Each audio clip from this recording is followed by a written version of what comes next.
The tap is open. All the way open, the handle turned as far as it'll go, and nothing is coming out. Just a sound. That thin hiss of air moving through a dead line. The pipe pulling at nothing. You've heard it before and never noticed it. The last cough of a system that isn't a system anymore. Stand there long enough and you start to hear how quiet the rest of the house is too. No hum from the refrigerator. No tick from the water heater. Nothing. Here's what you need to understand about that tap. In a real grid-down event, the kind where the power doesn't come back that afternoon, municipal water pressure is gone within 12 to 48 hours. Not because someone shuts it off, because the pumping stations that push water uphill into your pipes run on electricity, and their backup generators run on diesel. And that diesel tank is sized for a bad storm, not for the end of the ordinary world. When it runs dry, the pressure falls, and the tap you're standing at goes silent. Now, sit with a number. The average American home stores somewhere between 1 and 3 days of water. The average adult needs about a gallon a day just to stay alive. More if it's hot, more if you're working, more if you're sick. So, the math is simple, and it's ugly. Most people are 3 days from a real problem, and they don't know it. But I'm going to tell you something that took me a long time to learn. That tap is not the emergency. The tap is the alarm clock. The emergency is that 90% of people will still be standing at that sink 3 days later, jiggling the handle, thinking about water, instead of doing the 9 things they should have done in the first hour. Stay with me. By the end of this, you'll know what those 9 things are, and in what order, and why the order is the whole game. My name is Marcus Reed. I spent a good part of my life in places where the supply trucks stopped coming, deployments where the plan fell apart by lunch, and disaster work back home after the storms, where I watched a modern American neighborhood come apart by the 3rd day. I've packed wounds in the field with less than what's in your bathroom cabinet. I'm not here to scare you into buying anything. I'm here because I've seen who lives and who doesn't, and it is almost never who you'd expect. So let me tell you the thing nobody selling you gear will say out loud. You've been sold the wrong picture of collapse. The lone man on a hilltop, rifle slung, a pantry full of freeze-dried buckets, ready to hold the line. That picture is everywhere, and there's a reason. It sells. It moves $4,000 bunkers and tactical vests, and 25-year shelf-life buckets you will never once rotate. But the men who've actually stood in a dead city will tell you the first people to die aren't shot, and they don't starve. They die of dysentery, of a cut that went bad, of panic, and of being seen. The villain in this story isn't a secret cabal in a back room. It's quieter and it's worse than that. It's an entire retail economy that makes its money selling you objects for a Hollywood scenario instead of behaviors for the real one. Nobody has to conspire. Everyone whose paycheck depends on your fear just quietly agrees never to mention the alternative. So remember as we go, who profits when you buy the vest instead of learning the skill? Here's the one idea everything hangs on. In a collapse, the goal isn't to win. It's to not be a target, and to still be alive when the noise stops. Everyone plans for the firefight. Almost nobody plans for the boredom, the diarrhea, and the neighbor who smells your dinner cooking. Survival after the grid goes down is a game of lowering your signature and removing the invisible killers, bad water, infected wounds, and human attention. It is not a game of outgunning a mob. Get that into your bones and every rule I'm about to give you becomes obvious. Miss it, and your full pantry just makes you the richest target on the block. Rule 1. In the first hour, before you do anything else, you fill everything that holds water. I mean everything. The bathtub, every pot, every pitcher, water bottles, the washing machine drum, buckets, coolers. If you own a bathtub liner, a water bob, $20-some, holds around 100 gallons, this is the 60 seconds it exists for, because the pressure isn't gone yet. In that first hour, there is still water sitting in the municipal lines and in your own pipes, and gravity and residual pressure will give it to you if you ask now.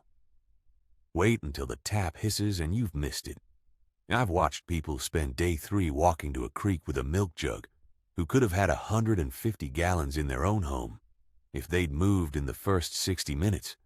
Water first. It's boring. Boring is what keeps you alive. Now, the second one, and this is where the crowd gets it exactly backwards. People assume the water they stored is safe. It isn't automatically. What kills you after a collapse isn't thirst. It's what's in the water you drink to stop the thirst. Waterborne illness, dysentery, cholera, the ordinary gut infections that a hospital would wave off with a bag of fluids you no longer have access to. And here's the cruel part. Dehydration from diarrhea can kill you faster than dehydration from having no water at all, because now you're losing fluid faster than you can take it in. So, rule 2 is that every drop you didn't store from a sealed source gets treated before it touches your lips. Rolling boil for 1 full minute, 3 if you're up high, or plain unscented household bleach, sodium hypochlorite, 8 drops per gallon, stir, wait 30 minutes. If it doesn't smell faintly of chlorine after that, repeat it once. Write that down. 8 drops a gallon.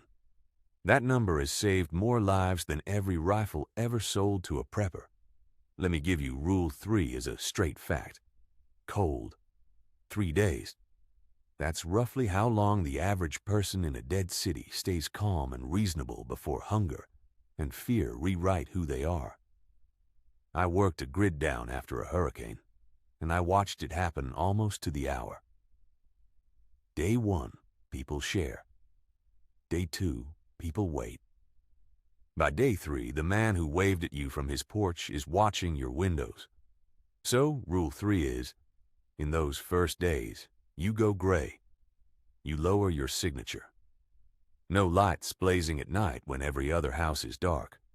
A single lit window is a billboard that says, I still have power.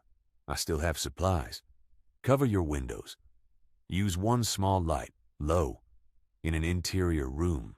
Don't run a generator that roars for a mile in the silence. Don't stand in your driveway telling your neighbor how ready you are. The prepared man who can't keep his mouth shut is just pre-positioning his own supplies for someone else. Which brings me right into the fourth thing, and it's the one that separates people who read books from people who've been there. Smell travels. When the air conditioning and the traffic and the 1,000 background smells of civilization all switch off, the world gets very quiet and very sharp-nosed. And nothing carries like cooking meat on a dead street. You fire up a grill and sear a steak on day 4, and you have just rung a dinner bell for every hungry, frightened person downwind. So, rule 4. Cook smart. Cook once, cook covered. Cook foods that don't broadcast. Cook at midday when a little smoke or smell blends into the general air, not at dusk when it hangs low and travels. Eat the aromatic stuff early while everyone still has their own. This is the detail the buckets and vests crowd never mentions, because you can't put it on a shelf and sell it to you. Rule 5 is medical, and I need you to lean in for this one, because this is the killer nobody photographs. Infection. In the world you live in right now, a deep cut on your hand is a minor annoyance. You wash it. You maybe get a couple stitches, you're fine. After a collapse, that same cut is a genuine threat to your life, because the antibiotics and the clean surgical care behind it are gone. I've packed wounds in the field with worse than you'd think, and the principle never changes. The enemy is the bacteria you seal inside. So you irrigate. Clean water and lots of it under pressure, a squeeze from a bottle, flushing the wound out, not a gentle dab. Irrigation prevents more field infections than any ointment in your kit. Then you cover it clean, and you watch it. Redness spreading, red streaks running up from the wound toward the heart, heat, swelling, fever. Those are the signs that it's going systemic. And that is a 5-alarm emergency in a world without an ER. Your job is to never let a small wound get to that point. Clean it like your life depends on it, because one day it will. Here's the 6th one, and it flatly contradicts what most people assume. You are not safer alone. The lone wolf fantasy gets people killed. One person cannot stay awake 24 hours a day. One person cannot be sick and still guard, gather, and cook. One person who breaks an ankle is finished. So Rule 6 in the first days is to quietly identify your 2 or 3, the neighbors or family you actually trust, the ones with a useful skill and a level head. Not a militia, not a compound. 3 people who can trade sleep, share a watch, and cover for each other when one goes down. The strongest survival unit ever built isn't a bunker. It's a small circle of people who won't run when it gets ugly. Choose them before you need them, because after day 3 you won't be able to tell who's who. Let me tell you a short story for the 7th one. After that hurricane, I met an old woman who had come through it better than men half her age with 10 times her gear. I asked her how. She said she'd kept a list on her wall her whole life, where the water was, who on the street had a well, which house had the diabetic who'd need help, where the high ground was if it flooded again. She'd never fired a shot in her life. She just knew her ground. So Rule 7 is, know your terrain before you ever need it. Where's the nearest open water? Where does your street flood? Which way does the wind carry sound and smell? Where are the choke points a desperate crowd would move through? You should be able to draw your neighborhood from memory, marked with every resource and every danger. Information weighs nothing, and it never runs out. Number 8, and this is the one I held back on purpose, because it's the one that wins you the first month instead of just the first week. Sanitation.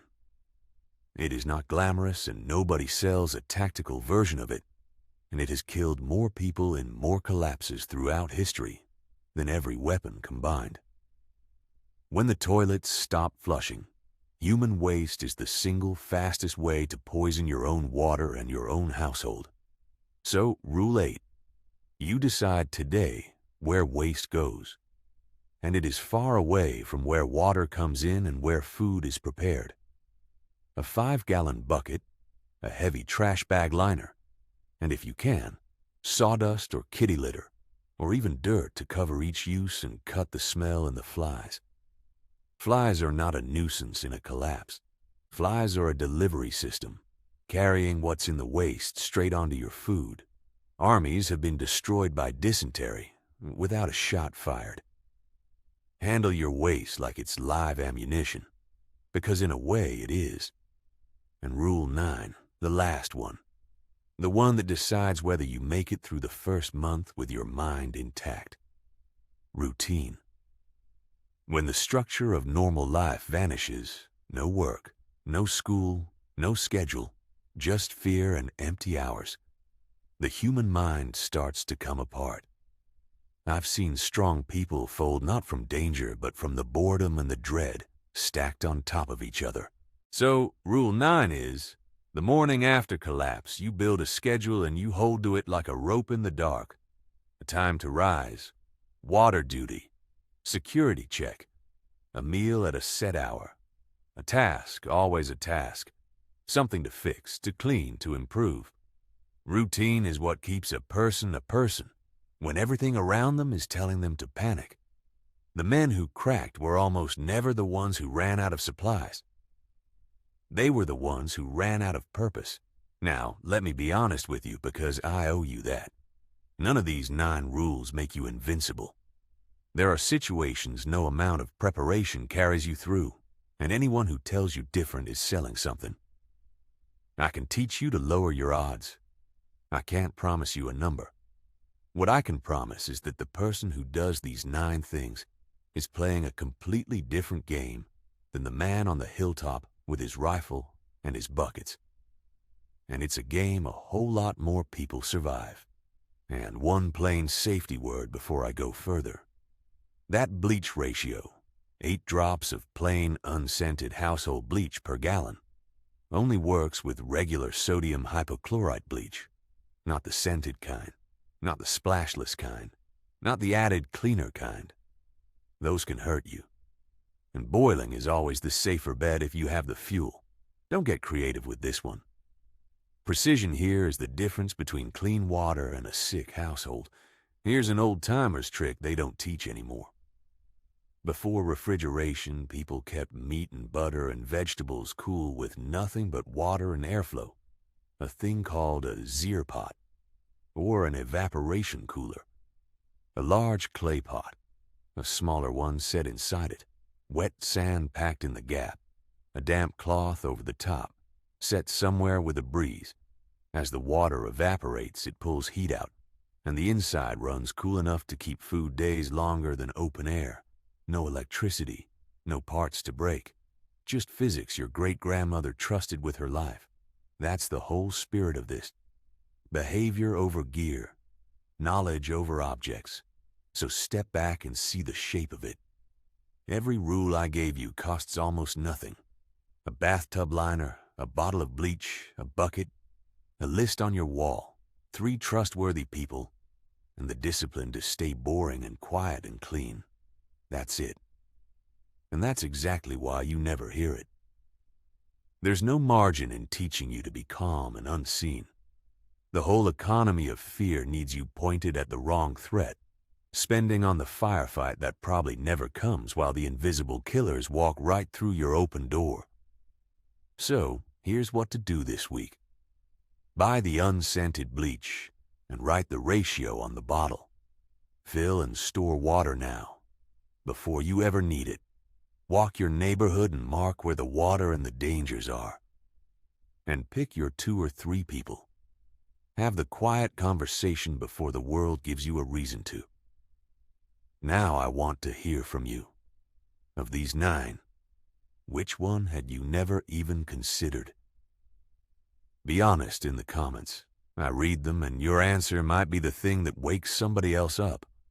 Next time, I'm gonna open on a different scene. A medicine cabinet, and the one bottle in it that runs out first in every single collapse. And what people did for 2,000 years before that bottle existed. It's simpler than you think, and it's already in most kitchens. I'll see you there. Stay quiet, stay ready, and stay human.